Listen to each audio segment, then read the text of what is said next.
June 2023, about 7:15, 1900. This is a northerly city, so it's late in the summer.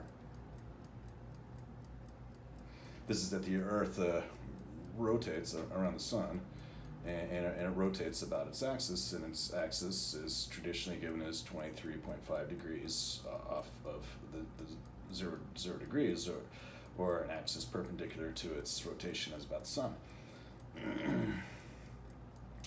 And so at different times of the year, the theory goes that in the summertime is the half of the year, or the portion of the year maximized at the center of summertime. The northern part gets more sunlight and in the summer in the northern hemisphere, and vice versa. And it's a usual notion that 23.5 degrees is the tilt of the Earth, and its wobble is arbitrarily small.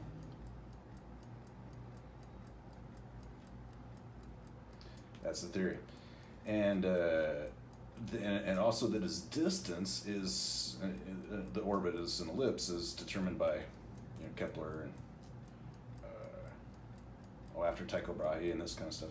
Keplerian, the orbits, and the apogee and perigee are constants over many years.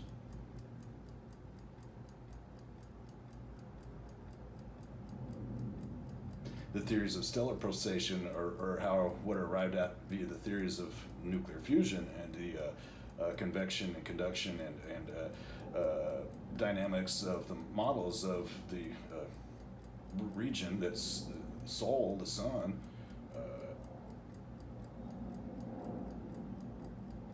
about its 99 million light years or whatever way. Conveniently, one astronomical unit is the distance. That being a normalized unit, natural unit, for terrestrial solar physics.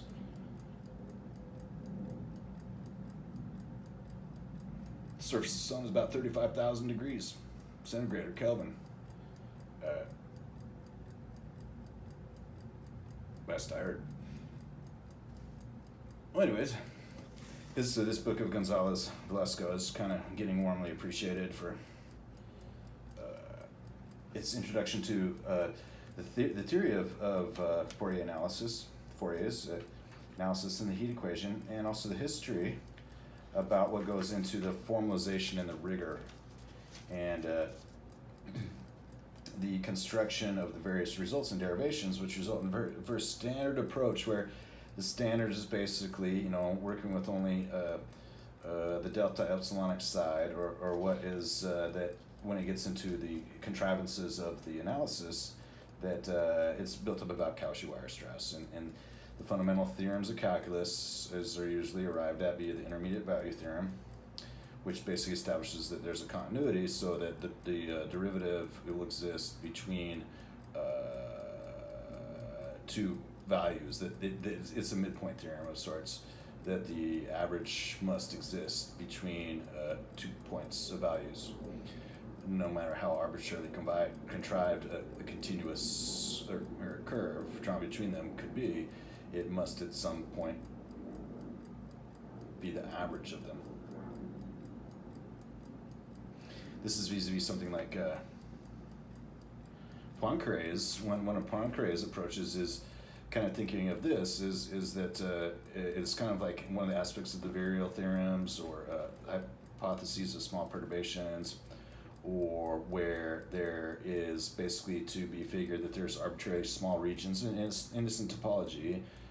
About the Poincare has this one definition where when you think of a plane as a region, it's exactly and geometrically a plane, and any line upon it that is not parallel to another line intersects it at some point in time in that plane, and that lines are defined by any 2 points, and all the points that are collinear on that line are all on the same line, and there is the affine, and that's what's conformal. And so what Poincare has is kind of, think of it as kind of dimpled everywhere, and kind of like you think of a golf ball or something like that, or where the idea is that the analysis was still, whether the analysis was still follow.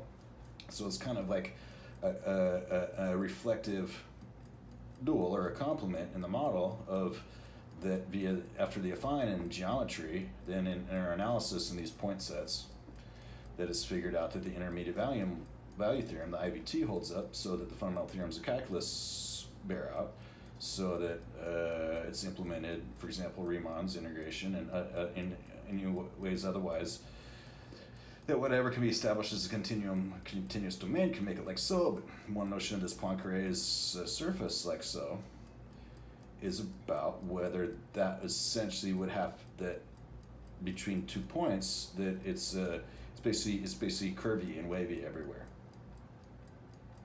It's rough instead of smooth, and it's reticulated, like or corrugated. Anyways, that's just a way of looking at things. Then in terms of what result then for the methods of analysis when such things posited and its properties built out and set out, then those laid together, the plane in Euclid's plane and Poincare's pitted plane, that they combine to form then what would be any notions of this like the signal continuity or the roughness of surfaces vis-a-vis a usual notion that angles are always incident and reflect. The angle of reflection is incident. It is and the same as the angle of incidence of the angle of the intersection, or that it could be arbitrarily contrived. So it's kind of like an atomic model, and you think of an atomic model, and when they try to do bombardments or the idea of particle collisions, a collider, its basic idea is that you shoot particles at other particles, and sometimes they collide. And the idea is that usually the atomic model in the nucleus is largely or mostly space. That the actual nucleus of the atom is constrained to a very small area within regards to what's the volume of the atom, according to electron physics, which gave an electron an energy, and thus gave it a mass that gave, according to the proton, a mass, and that there's an Avogadro's number of them, an arbitrarily large number, 10 to the 23rd being arbitrarily large, 23 zeros. There's some idea that things never collide, but they only essentially enter into orbits. Then what with regards to when there's deflection or reflection, that it's part of the model that there's never an inelastic collision in the center. It's always only that when a massy particle enters the region of the nucleus, that it spins off of it. And this kind of helps explain why sometimes the deflection angles don't really add up, and what can make for phase and polarity, why things kind of spread out. And it's a thing that has to be encountered when you go from considering that the model is as of Dalton's billiard balls, or however you so care to describe it, and when for things like spallation, which is basically like a disintegration ray or something like that, when that holds true, and when that then it becomes actually more so for the complete and the outside, the outer product, that at the edges it's asymptotic about a singularity that results. There's been a lot of talk here about singularity theory, and what's the singularity theory, and this identity dimension, and how it's the singularity for the linear fractional transform or the linear fractional equation and differential analysis, and about Clairaut and about D'Alembert, and those being pretty fundamental direct derivations in the differential analysis. That a singularity in the inside only reflects, in the milieu, in the middle, only reflects a multiplicity on the outside. The square root is singular, because if you include negative numbers for the square root of positive numbers, getting into even and odd functions about even and odd roots, about how singularities exist in even dimensions don't exist in odd ones. These kinds of things. That a singularity is a very, very general thing, vis-a-vis usually when you describe to it, the only thing we end up having left in our standard analysis that's a singularity is an asymptote. Very convenient. All these other things are, yes, they're singularities also, and quantities involved in them are indeterminate forms. And so, well, of course, we just make the extension and double the space and make it so where they join and branch, those are things. And about analyticity, where things are analytic and stay in the circle, as it were, or on Euclid and Poincare's smooth pitted plane. These are the kinds of things that happen to exist. And so when we encounter and work through development and historical analysis, that's as well that of course that it's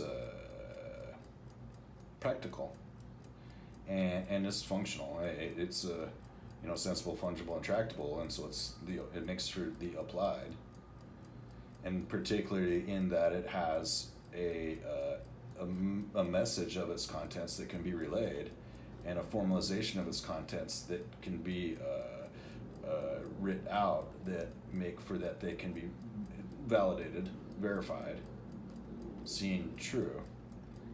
That's a pretty great thing. And then having enough the context of, well, eventually this practical is going to meet what for it is this impractical, but necessary. This pragmatism and, how you might say, pragmatism and practicality and the trade-offs and the availability is what is the idea, is to make for in the sensibility, to build into the sensibility from the beginning these necessarily complementary notions would help reflect for any inside there's an outside, and that it makes for that there's a general milieu and a course for what are singularities and multiplicities about relations. That in some level, then from logic there are only predicates and relations. In mathematics there are only surfaces and relations, say, or geometry in relation. These are the kinds of things that help establish that relation is symmetrical, or otherwise that it's dyadic, binary. It's for the dialectic, and so these are usual then ideas that it helps to have after first an introduction and familiarization and internalization of the linear curriculum, making for a standard curriculum, making for tools that anybody who's going to ever apply mathematics needs to have to understand the tools they're dealing with and understand their correct application. That's great. Then it's that the course of the intuitionist side, where basically that's all our constructivist side. Our intuitionist side is anything that guides us to outside of that, to where we want to do it, to make it applied, to make it more complete so it's more applicable, that's an application. About the differences or similarities or the wholeness of the pure and applied, and for the completions and the replete, that the replete is somehow more than complete. It's complete and complete again. It's minding the P's and the Q's. It's crossing the T's and dotting the I's. And these sorts of fit and finish but besides really just the basic comprehension is that there are two sides to the fence, and but it might be just one field. And the Mobius, or these inversions, that what that boils down to is basically that if there is an axiom, it's inversion. That whatever exists, there exists its opposite. In a certain fundamental sense, for all axiomatics, there's only one. It's inversion. It's the most fundamental axiom. And what that affords is being logically and as a matter of reason, just even practically considering turning things over in the mind. That's the basic application thing. And then using inference and inductive inference to see things through to a point and make the point. So where we're up here is to uniqueness and stability of the heat equation, the solution to the heat equation. And there are some considerations about how this is the heat equation as it's defined is constrained. It's carefully defined as like, this is what our application would look like as a real thing. It has no outside. ... So then trying to figure out how that ends up with respect to those is introducing other effects or heuristics or changing the model, with the idea then figuring out how to make the model as much as possible both simple and clear and elementary and fungible as its measure and the magnitudes and all the other facets of geometry that the geometers declared as the formality and rigor, and apply for this inside. And then as well the superclassical models or extra classical, that anything is extra classical could be just included. But as well, then when you have all of classicality, then it's superclassical, that things, and it's the non-standard, but what it means, the superclassical means the infinite, or to infinity. That while treating this heat equation on a bar or a wire, then the next would be to treat it on a plane or a surface. And vis-a-vis how that acts, then that usually often enough the next step up is as just a ball, a 3D surface of general shape and proportion. It's not easy. I don't have that much facility in mathematics to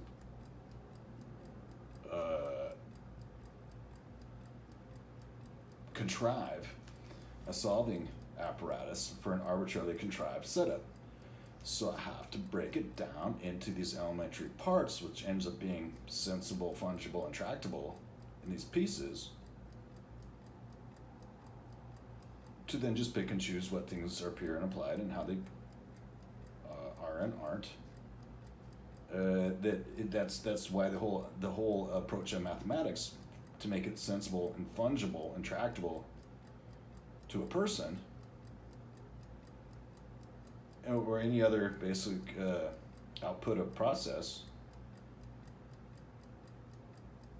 and to be repeatable and make as of an observable and be scientific and to be formal and to be deterministic, is the abstraction to suitably general objects that remain yet at once simple enough to not lose overall relation. There's an overall relation. And then this simplicity is a necessity for this replete, including these extra classical notions from the outset.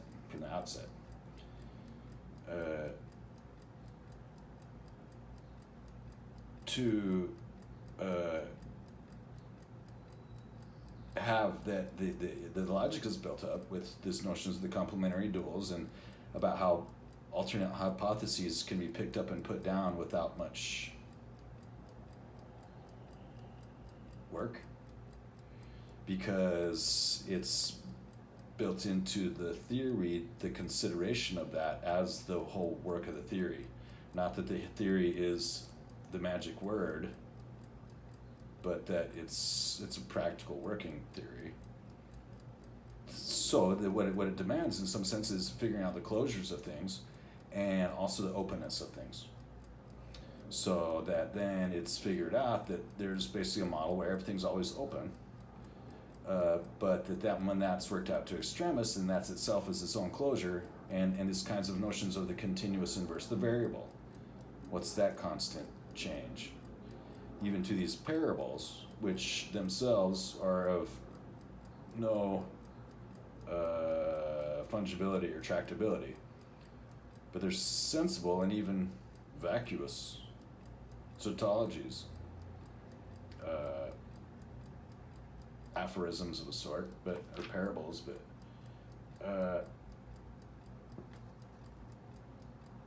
their own elements. And so getting into the uniqueness and stability of the solution is for definition in terms.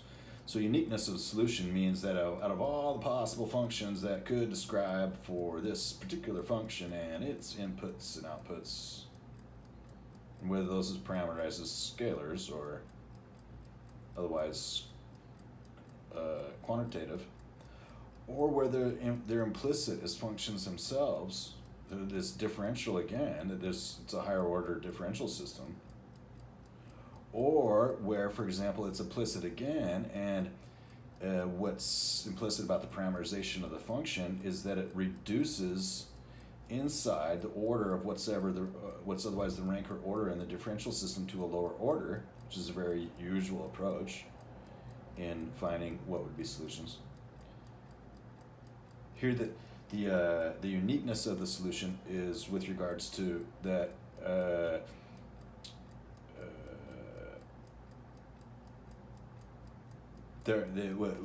by the very definition of uniqueness, it's sole, singular, and that it's complete in the analysis that what remains is the unique solution. Its stability of the solution is as with regards to the astable, or that basically the notion that the continuous involves that a continuous function has at a very small change in the range or domain is a very small change in the codomain, and then astability is that a very small change in the range it could result in a very large change in the codomain. So let's go back to reading here Dr. Gonzalez Velasco's book, and just to refresh my memory, let's see here what it's going to say.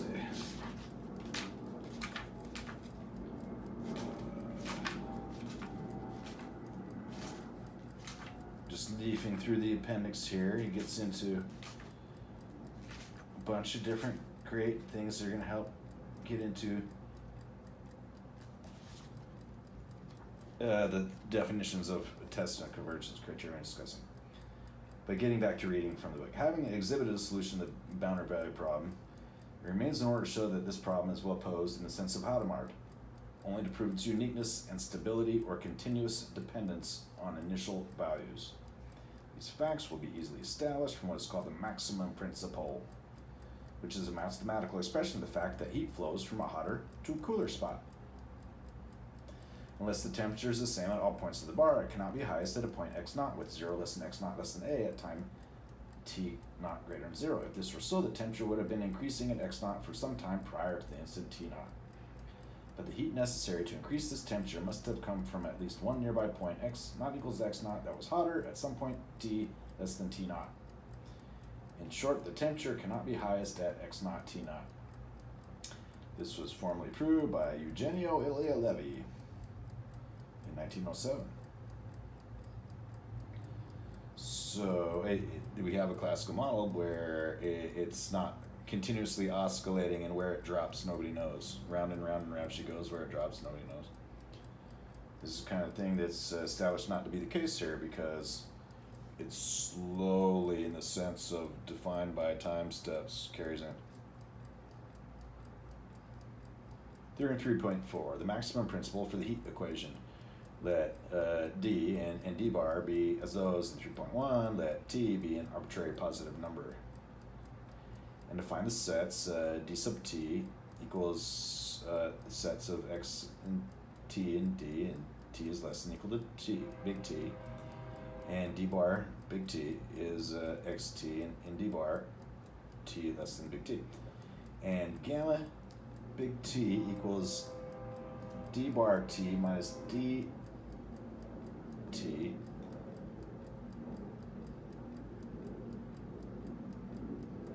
if u of the function from d bar t minus or to r is a continuous function that satisfies the heat equation in dt, then u attains its maximum and minimum values on gamma t.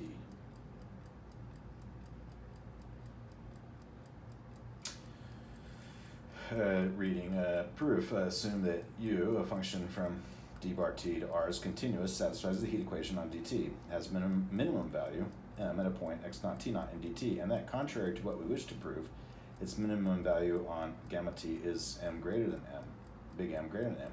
Then to find a new function vt of d bar t goes to r by vx of t is defined to equal u of x comma t plus the heat equation plus big M minus m over 2t and times t minus t naught. Now t minus t naught is greater than or equal to negative t, and if xt were in gamma t, where u of xt is greater than or equal to m, we have v of xt is greater than or equal to m minus quantity m minus little m over 2 equals the quantity big M plus little m over 2, which is greater than little m.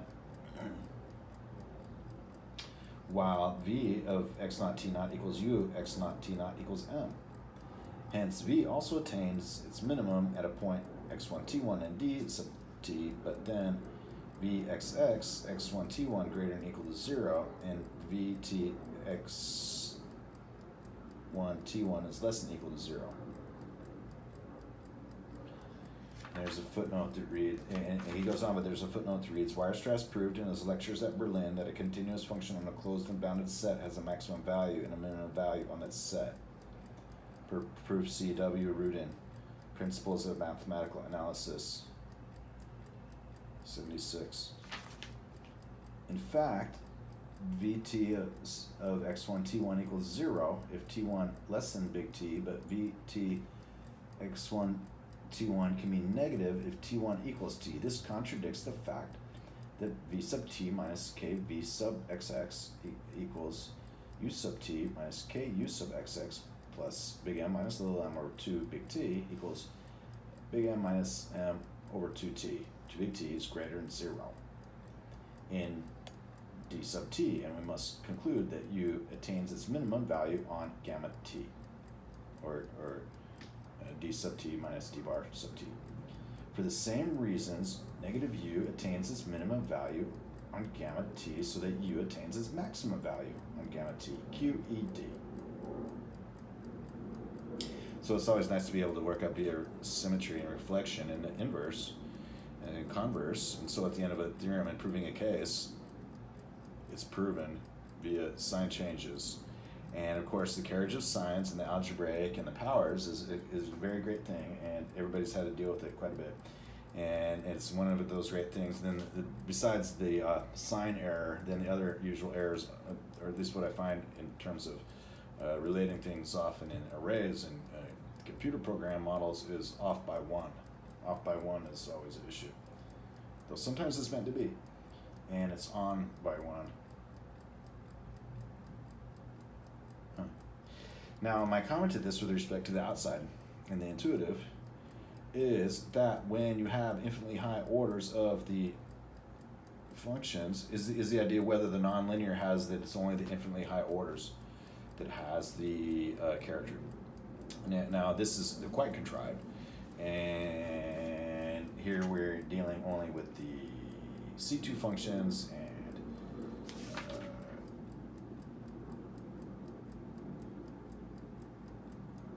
the idea being that if it's continuous in how it would make it so that this maximum principle is going to establish an intermediate principle between the maximum principle and the minimum principle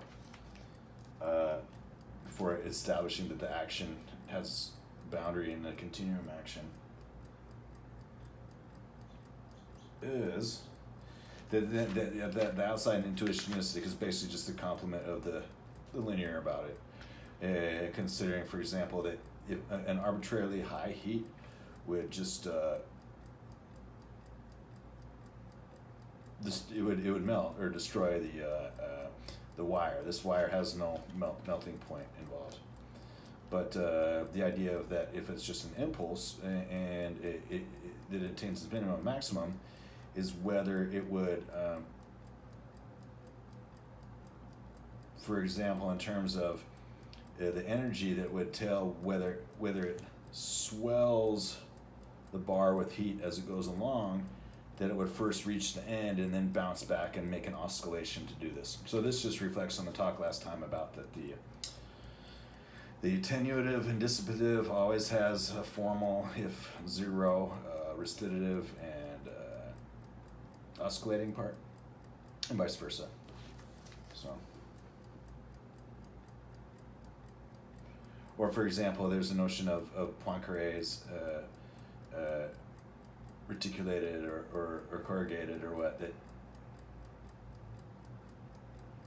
if heat rises or something like that and it was arbitrarily contrived that first the one side of the bar heated up than the other.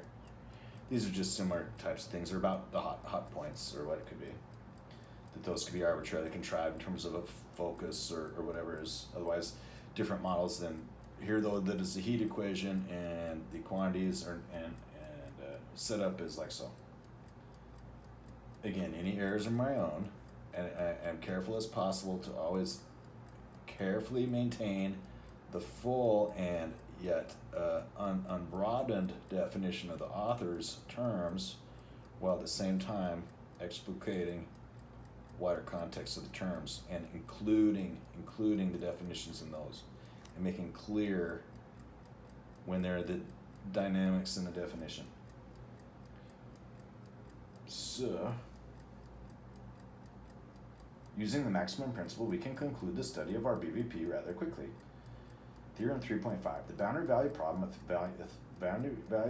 Theorem 3.3 is well posed in the sense of a Hadamard, and if U is a solution, then U is greater than or equal to 0 if F is greater than or equal to 0. Proof. The existence of a solution was already proved in Theorem 3.3. Assume now that U1 and U2 are solutions corresponding to initial temperature distributions given by continuous functions f and g on 0, a. Then U1 minus U2 is a solution. This is the linear superposition of solutions. Is a solution corresponding to the initial temperature distribution given by f minus g, and U1 minus U2 is continuous on d bar t because U1 and U2 are. And this gets all in our considerations like, well, is integrability pairwise in the components and the coefficients of the series? All that has to go into that to make it so that then you can say, I know we've arithmetized these two series and can just talk about them adding and subtracting them as functions. It's fine.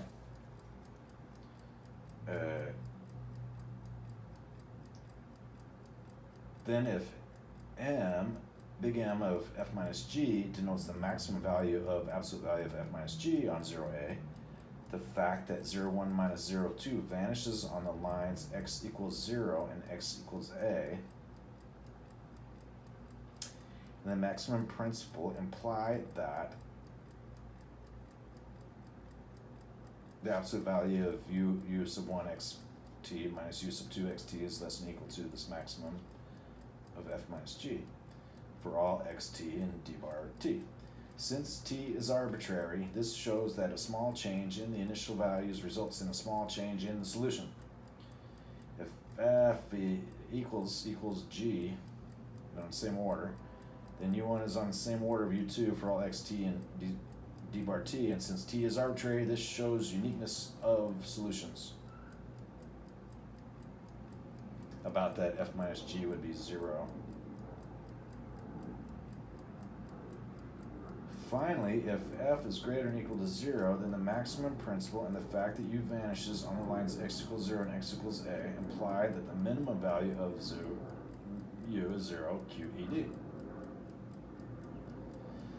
Note that this theorem goes beyond stating that the problem is well posed and asserts that the solution is non-negative. In fact, if we assume, as we shall from now on for convenience, that temperature are measured from absolute 0, then f must be a non-negative function and u must be shown to be non-negative. If instead a different scale of temperature were used, then both f and u should not be smaller than a certain constant. For instance, this constant is negative 273.15 if the temperature is measured in degrees Celsius. To conclude this section, we discuss the asymptotic behavior of the solution. It is expected on purely physical grounds that if heat is allowed to escape at the endpoints of the bar, and if their temperatures are kept at 0 degrees, then the temperature at every point of the bar will naturally decay or dissipate, attenuate to, from fx to 0 as time passes, or to the floor. Mathematically, this is strongly suggested by the decaying exponentials when their powers of in the negative powers that go higher, so they vanish. In 6, and can be proved as follows: if big M is such that the nth coefficient c, its absolute value is less than m for all n, and if we define, now this, remember, it was one of the things about where that's so or whether that needs to be built out now and again,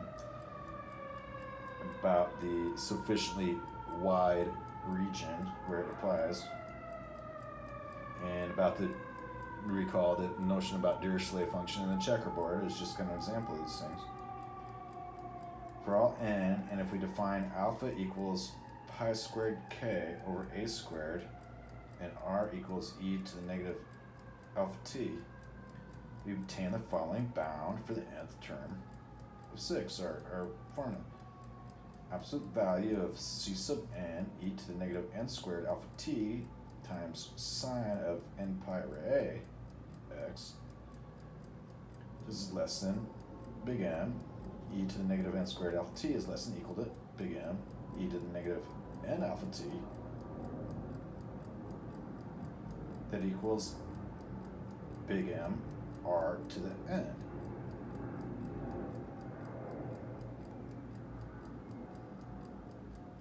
R, because r equals negative e to the negative alpha t.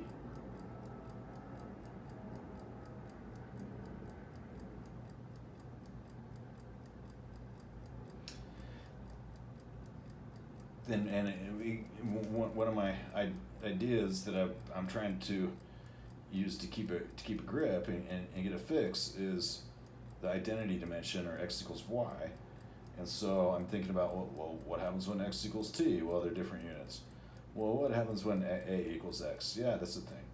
And how about when t here and r are the same kind of thing, because it affects that anything that's the polar and built up us about the exponential and the roots of unity and the complex roots of unity is the thing. So then, since 0 is less than r less than 1 for t greater than 0, and since the sum of the geometric series, sum n equals 1 infinity r to the n, with absolute value of r greater than 1, is r over quantity 1 minus r, or the geometric series, we have absolute value of u of x comma t is less than or equal to big M of e to the negative alpha t over 1 minus e to the negative alpha t.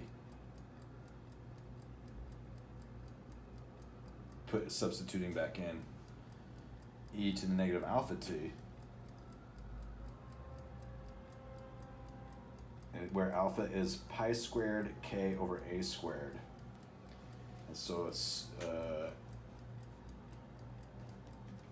involved with the definition of R and the analytic about the complex, about the dot dot dot. And this way that I'm going to be studying here in a while, this shows that u of x t goes to 0 as t goes to infinity.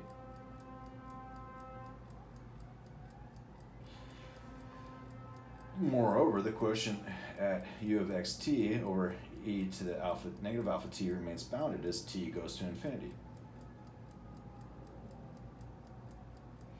Well, infinity is a long ways. But it does show that mathematically this expression falls out.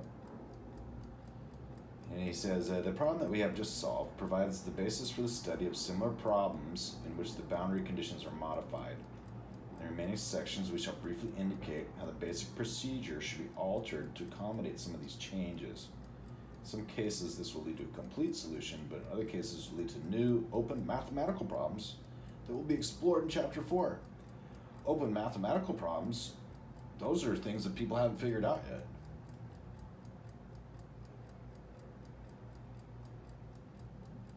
There are lots of things that are open mathematical problems in the field that other people have figured out, but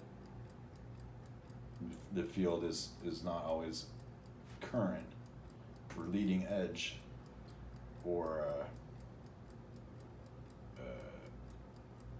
and then there's also that many open mathematical problems have particular contrivances which are closed.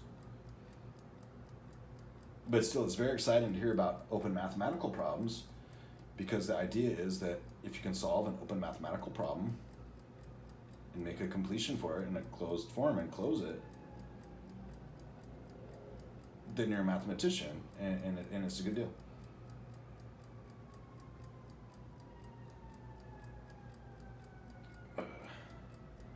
Non-zero temperature to endpoints. So that's kind of getting into, some of the notions of the desiderata and requirements of a sensible, fungible, tractable approach to finding solutions for differential equations. And here there's been talk, in this ongoing 30 or so hours by now of talking about differential equations, of the plane curves and their integral equations, and the inverse or the complements, the differential equations and their solutions. And the isoclines or streamlines or the level lines, and why those are things in terms of surfaces and their topographies, and their topologies, but their topographies, and what that means in terms of then trying to figure out for these differential systems, what are things that help reflect the values at given points parameterized by time. This is dynamical modeling vis-a-vis in the epochs, how would things make for tendencies and propensities, that the level lines are differential equations in the much longer times, or otherwise ways to look at things when the combination of effects that happen very rapidly and the effects that happen very slowly are combinable to make it so that they have like a model of erosion or static pressures. These again are particular things, largely from engineering, largely from the empirical, that I don't know much about. But the point is to explain kind of a thing like this, is that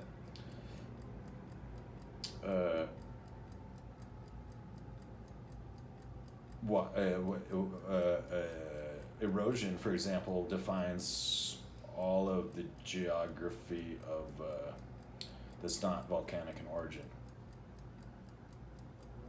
or tectonic. So that's the thing.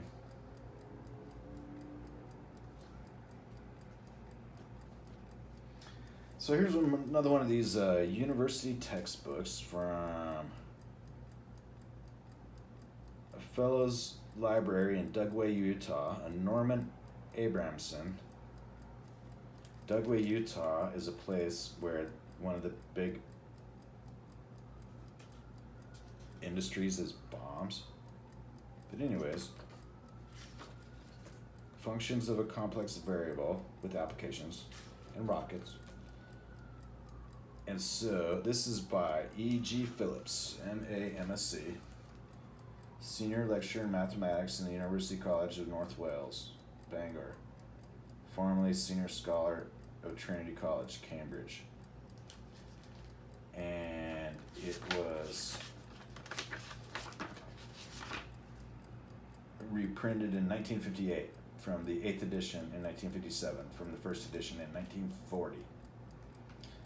So this is about complex functions of, or functions of a complex variable. Functions of a complex variable with applications. Now, complex analysis is its own kind of course. It has its own kind of analysis.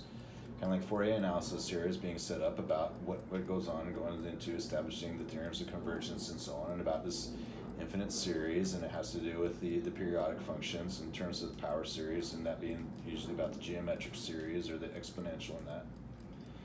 The complex theory is that the complex numbers were introduced as the first kind of a non-scalar or tuple. A tuple is a list of any number of like coordinate values, or a tuple is just a vector values, a vector. And so in that context, that's computer science's vector, say, or that a tuple basically reflects that a vector is an element of a vector space, whereas a tuple can be seen as an element of a space. But they're not necessarily geometric, the values. They could be alphabetic or lexicographic, and still emitting a sorting or something like that, but not really having a magnitude. They could just be discrete values that are named, but then they also could be real values. So anyways, a complex number is basically the notion that the square root of -1 doesn't exist. And it's like, well, dividing by 0 already doesn't exist. Why are you going to pick on -1 and other numbers, the square roots of the other negative numbers, and give them, out of their singularity, an extra planar attachment and make it up to like so?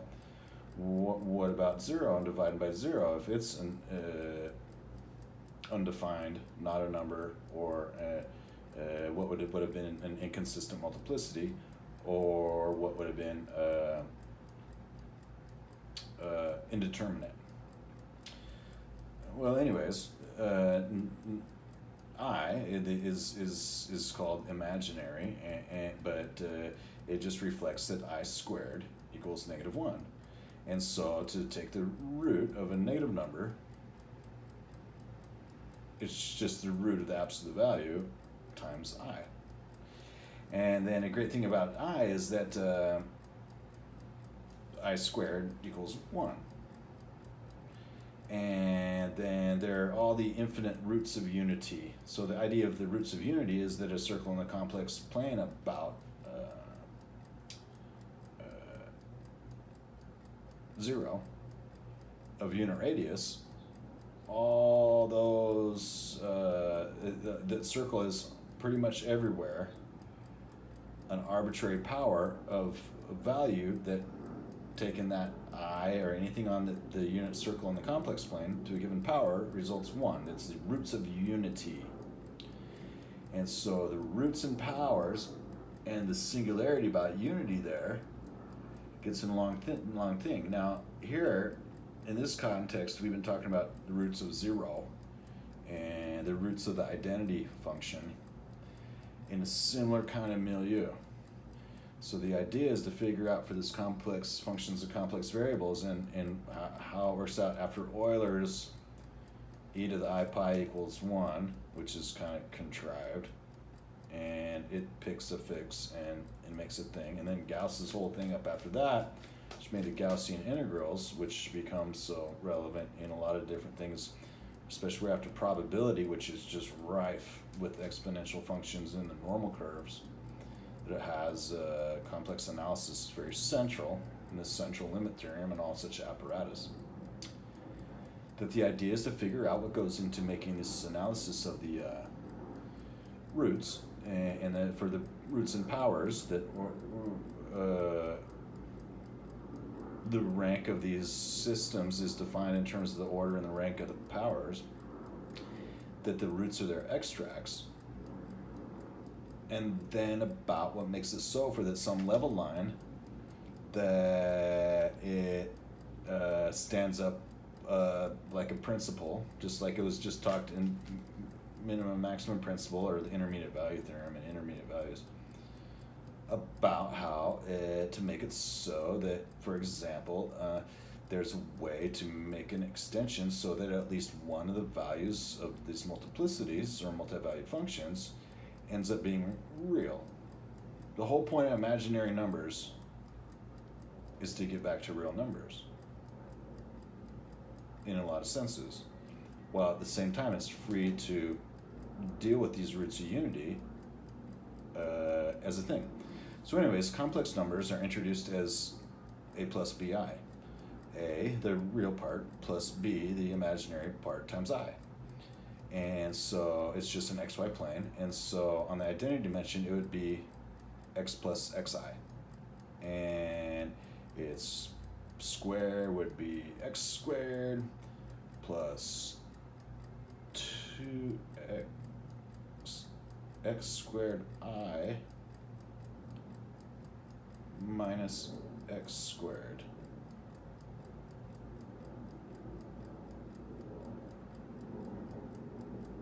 And all that equals 2x squared.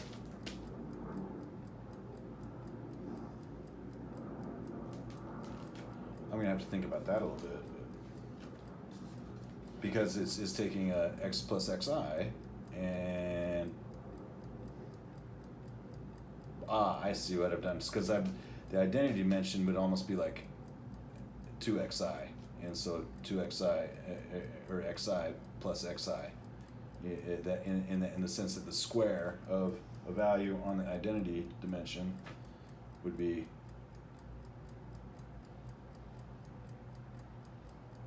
negative x squared.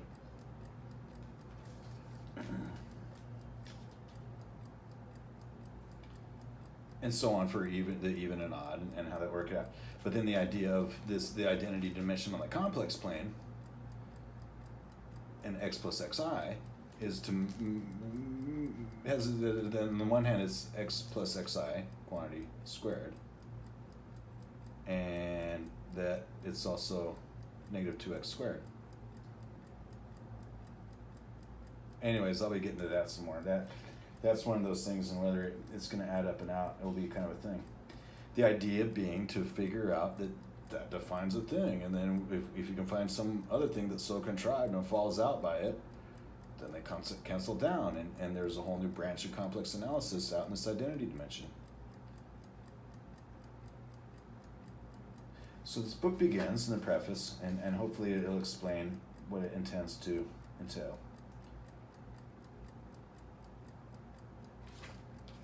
This book is concerned essentially with the application of the methods of the differential and integral calculus in complex numbers. A number of the form a plus ib, or alpha plus I beta, where I is root of -1 and alpha and beta are real numbers, is called a complex number. And although complex numbers are capable of a geometrical interpretation, it is important to give a definition of them which depend only on the real numbers. So there's the Argand plane and the Wessel plane. The complex plane, as a set, its name is C, kind of like the natural numbers are N, the integers are Z, the real numbers are R, rational numbers are Q, and the complex numbers are C.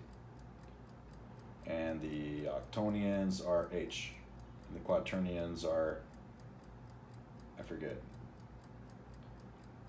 And then the Argand is named for a guy named Argand, and Wessel is named for a guy named Wessel, and there are two interpretations of the plane and the upper and lower half planes with respect to various interpretations. So they're used in various setups and interpretations after the definition of some method on the complex numbers about this.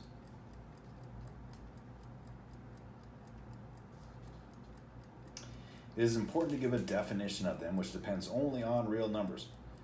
And so the definition of I being the root of -1 is that the unit circle has infinite roots of unity, for example. Whereas, well, that's not just defined. All we started with was just -1. But, it's defined. Complex numbers first become necessary in the study of algebraic equations. because they're real roots and non-real roots. It is desirable to be able to say that every quadratic equation has two roots. B squared minus 4ac is the thing for quadratics.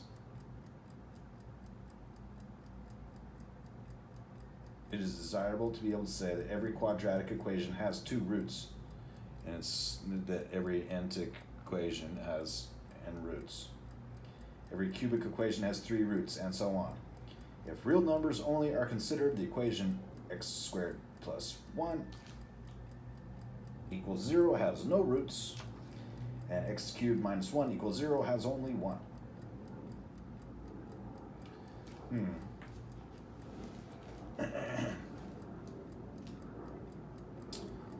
Every generalization of number first presented itself as needed for some simple problem, but extensions of number are not created by the mere need of them, they are created by the definition, and our object is now to define complex numbers. By choosing one of several possible lines of procedure, we define a complex number as an ordered pair of real numbers. So a tuple is an ordered pair is a tuple, and a two-tuple is an ordered pair. And three-tuple is an ordered triplet. Thus, 4, 3, root 2, e, 1/4, pi are complex numbers.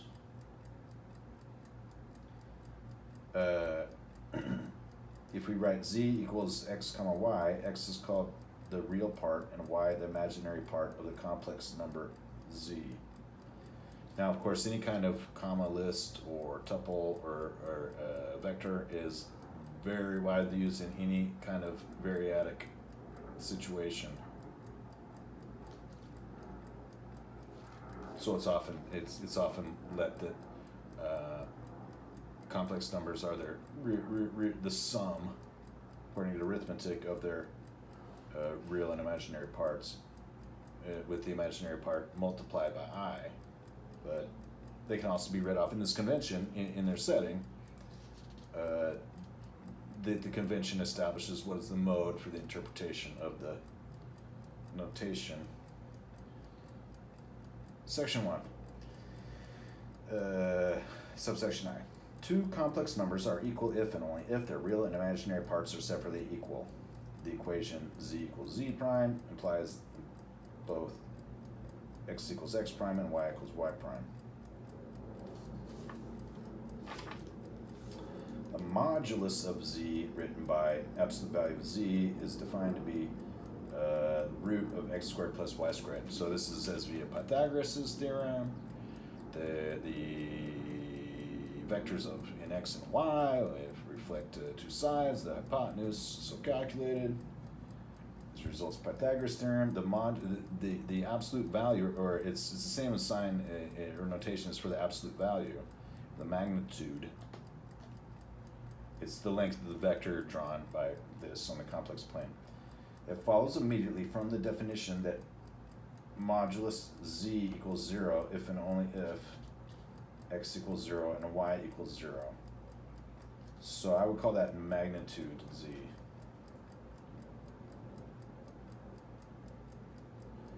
Three, the fundamental operations. If z equals xy, z prime equals x prime y prime, we have the following definitions. Z plus z prime is x plus x prime, y plus y prime. Now you could start with like a vector space and then prove a lot of these things as properties of vectors in a vector space. But here he's got addition and is pairwise and termwise. Negative z is negative x, negative y. So it's got multiplication by a scalar is that negative z is the same as multiplication by negative 1, 0. Z minus, now one could consider that as a definition that would see alternate definitions, as e.g. by negative 1, negative I. I'm not going to get into that right now because then it would have to make for this notions of how when we have deconstructive arithmetic and then can make it so that the otherwise operations would be built up variously. Again, these are the fundamental operations as usual. 3, z minus z prime equals z plus negative z prime is x minus x prime, y minus y prime. And z times z prime is x prime minus y prime, comma, x y prime plus x prime y.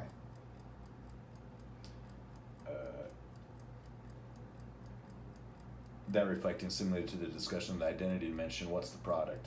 And so here, there's an idea about z prime, that there's a product, there's other types of products to consider as of sliding about on the identity dimension. With respect to the roots of identity, the roots of 0, and the roots of unity. If the fundamental operations are thus defined, we easily see that the fundamental laws of algebra are all satisfied. A, the commutative and associative laws. Commutative meaning exchange of terms does not change, and ordering does not change. Same laws of multiplication hold as of algebra of elements of the field and the real field. Meaning associative and transitive. And the distributive law holds, or the law of the field, or z1 plus z2 quantity times z3 equals z1, z3 plus z2, z3, carrying addition over products. As an example of the method, we show that the commutative law of multiplication holds. He writes out the form and reduces the form and gets z1, z2 equals z2, z1. We have thus seen that complex numbers, as defined above, obey the fundamental laws of the algebra of real numbers, hence their algebra will be identical in form, though not in meaning, with the algebra of real numbers. We observe that there is no order among complex numbers. As applied to complex numbers, the phrase greater than or less than have no meaning. Inequalities can only occur in relations between the magnitudes of complex numbers. Then he goes to define division. And I suppose I should read this. Consider the equation of z epsilon equals z prime, where z equals x comma y, epsilon equals epsilon comma eta, z prime equals x prime y prime. Then we have x epsilon minus y eta, x eta plus y epsilon equals x prime y prime. So that x epsilon minus y eta equals x prime, x epsilon, x eta plus y epsilon equals y prime. And on solving for epsilon and eta, it equals y prime plus x prime over x squared plus y squared, and eta equals xy prime minus x prime y over x squared plus y squared, provided that arg z, or mod z, magnitude z, not equals 0.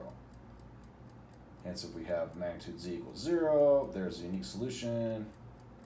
It's not equal, that it's not equal 0, there is a unique solution, and not a singularity. And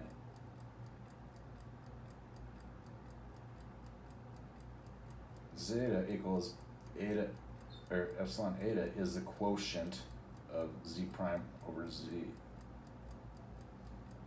Division by a complex number whose modulus is 0 is meaningless. This conforms with the algebra of real numbers in which division by 0 is meaningless. Here we can read meaningless as undefined, and that in an organization, in a setting, that what results of the definition is for all the forms that are so closed. And so then what's interesting about it seems that there's a couple of ways to look at it, so that what would be the laws of the complex numbers this way, make it so that it's isomorphic to the real ordered field, and it's got field operations. And then there's variously about that, well, it's not necessarily so unique, because this uniqueness is used in a lot of places for the placement in the complex analysis.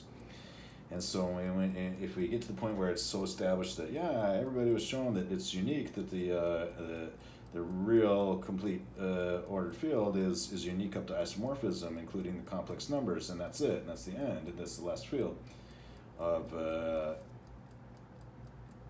isomorphism about the affine and this and that. Then it's left out. It's like, well, yeah, there are ways to apply non-standard modeled field operations to -1, 1. I wrote some of these at least. I was looking for these, and so I went out of my way to figure out how they would look like to keep it so that it still maintains all the properties of having a geometry there. So, anyways, that's the thing. But yeah, and so definitely how I'm going to be approaching the complex analysis is at the same time trying to consider it in terms of arising from